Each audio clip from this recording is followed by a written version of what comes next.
ये कहानी है आतंक की, त्रासदी की और एक ऐसे बदलाव की जो हैरान कर देता है। प्राचीन भारत के घने जंगलों में कहते हैं हर रास्ते पर एक खौफनाक साया रहता था। लोग कहते थे कि वो कोई इंसान नहीं बल्कि चलता फिरता खौफ है, और उसका नाम था अंगुलीमाल, क्योंकि वो गले में इंसानी उंगलियों की माला पहनता था। उसका खौफ ऐसा था कि उससे सामना होने का मतलब था सीधी मौत। लेकिन सवाल यह है, वो ऐसा बना कैसे? इसकी सच्चाई तो और भी ज्यादा दुखद है। देखिए, वो ऐसा पैदा नहीं हुआ था। कभी वो तक्षशिला का सबसे होनहार छात्र था, नाम था अहिंसक।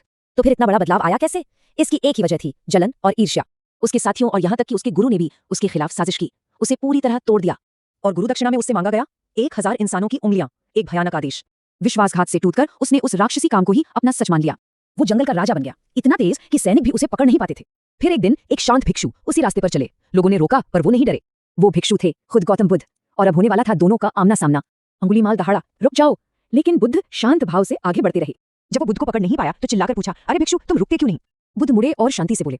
उनके इन शब्दों ने सब कुछ बदल कर रख दिया। बस इसी एक वाक्य ने उसकी दुनिया हिला दी। पहली बार किसी ने राक्षस नहीं, इंसान देखा था। वो कांप रहा था। उसने पूछा, क्या मेरे जैसे इंसान के लिए भी कोई रास्ता है? बुद्ध ने उसे उसकी बनाई हुई कैद से बाहर निकलने का एक रास्ता दिखाया।